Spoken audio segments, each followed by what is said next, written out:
दिया गया। माननीय रामनाथ ठाकुर जी। धन्यवाद उपसभापति महोदय, आपके माध्यम से हम मंत्री जी से जानना चाहते हैं स्टेट वाइज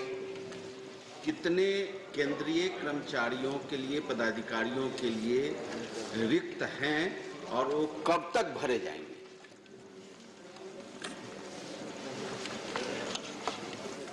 उपसभापति महोदय, माननीय सदस्य की चिंता सभी सारे समाज की चिंता रहती है कि कितने पद है और कितनी नियुक्तियां होंगी और कितना अभाव है, परंतु उन्हें ये जानकर के संतोष होगा कि निरंतर मोदी जी के नेतृत्व में जहां एक और नियुक्तियों की प्रक्रिया को तीव्र गति दी गई, वहां साथ ही साथ अनेकों नई वैकेंसीज भी क्रिएट करने का प्रयास हुआ है। और यदि आप आंकड़े देखें तो वर्तमान सरकार के 7 वर्षों की तुलना यदि आप पिछले 7 वर्षों से करें, अर्थात 2007-8 से लेकर के 2013-14 तक, तो उस अंतराल में 6,19,027 नियुक्तियां हुई थी यूपीएससी, रेलवे रिक्रूटमेंट बोर्ड और एसएससी के माध्यम से जो केंद्र की संस्थाएं हैं। उसके विपरीत अब के 7 वर्षों में यद्यपि 1.5-2 वर्ष कोविड काल रहा, फिर भी लगभग 1 लाख वृद्धि हुई है नियुक्तियों की संख्या में, अर्थात 6,98,011। और इसके अतिरिक्त यदि आप देखें कि नई वैकेंसीज पैदा करने का क्रम, तो 2014 में जब ये सरकार आई तो सैंक्शनड स्ट्रेंथ केंद्रीय पदों की थी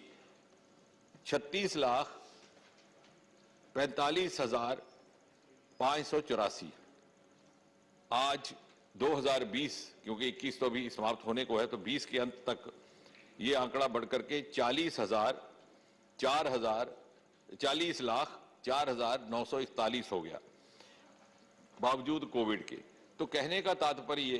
कि एक और वैकेंसीज बढ़ाने का भी प्रयास हो रहा है, दूसरी गति भी बढ़ाई जा रही है। इसमें एक बाधा आती है जिसमें सभी माननीय सदस्य भी प्रयास कर सकते हैं और हम भी करते हैं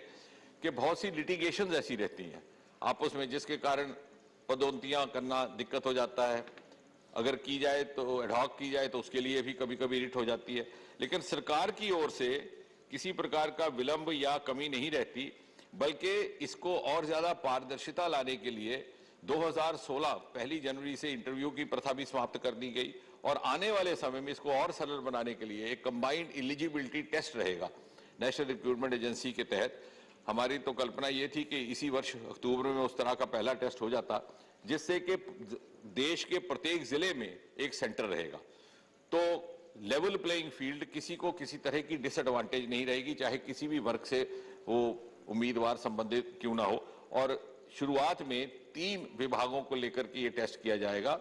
उसमें रहेंगे रेलवे, बैंकिंग सेक्टर और एसएससी वाले पद, और आगे चल करके उस अनुभव के आधार पर इसको और व्यापक बनाने